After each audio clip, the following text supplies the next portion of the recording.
Good morning. It's Friday, October 9th, and we're going to continue our discussion on the subject of will with a prompt from the Daily Stoic, which reads, have I set my standards, and am I using them?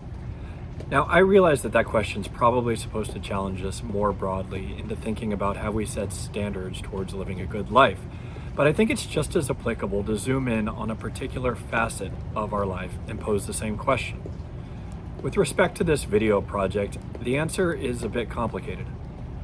As it was born organically from a momentary inspiration, I had no idea what it would actually become. For better or for worse, the idea wasn't premeditated, but I saw an opportunity to address two key pillars in my life, so I took it. I'll start with the secondary pillar first, which is continuous personal development. The single act of writing and broadcasting my inner thoughts to my entire social network that first day back in March pushed me so far out of my comfort zone.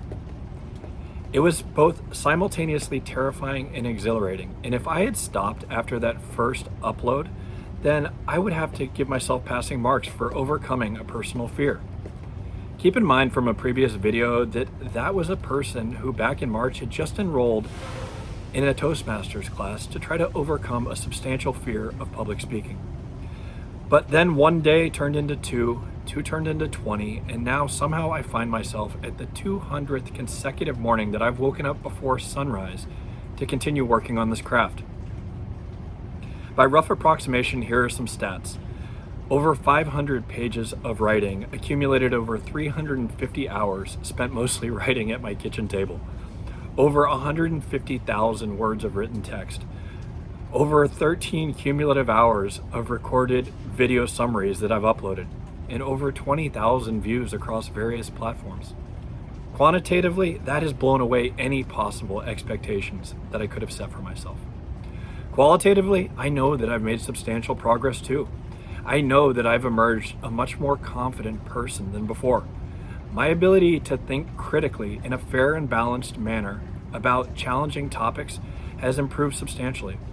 My network of mentors has both deepened and widened, which has led me down so many developmental paths and shown me so much different inspirations. I'm a more skilled writer, researcher, and orator than ever before, which I know will serve me well both personally and professionally.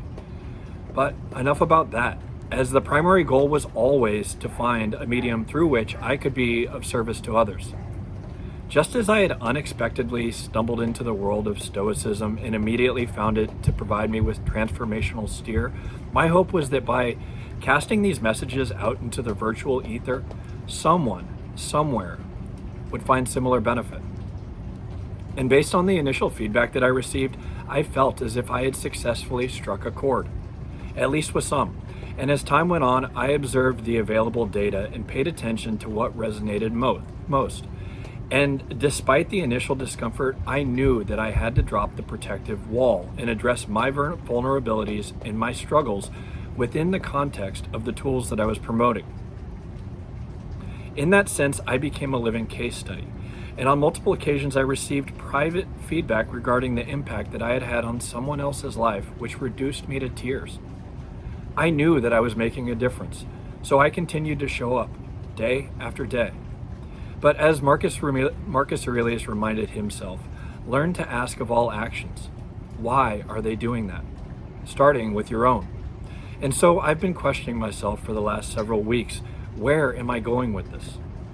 I could just continue to press on doing as I have for the past 7 months, but I feel like I'm plateauing on both pillars here that I discussed.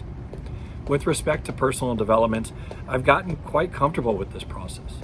Too comfortable, perhaps you could argue. And to me, that's a signal that I need a new challenge. Unfortunately, until I step out of the shadow of this one, I won't be able to see what else is out there. And I guess you could say the same about the second pillar of being of service to others. This vehicle that I've created is a bit of a paradox. It's simultaneously personal and incredibly and frustratingly impersonal. It's substantially one-sided in terms of the information flow. By design, it is asymmetric.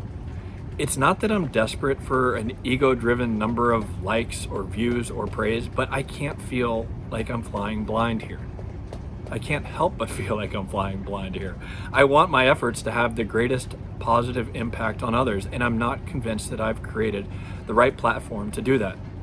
Unfortunately, I haven't yet determined what a better alternative might be.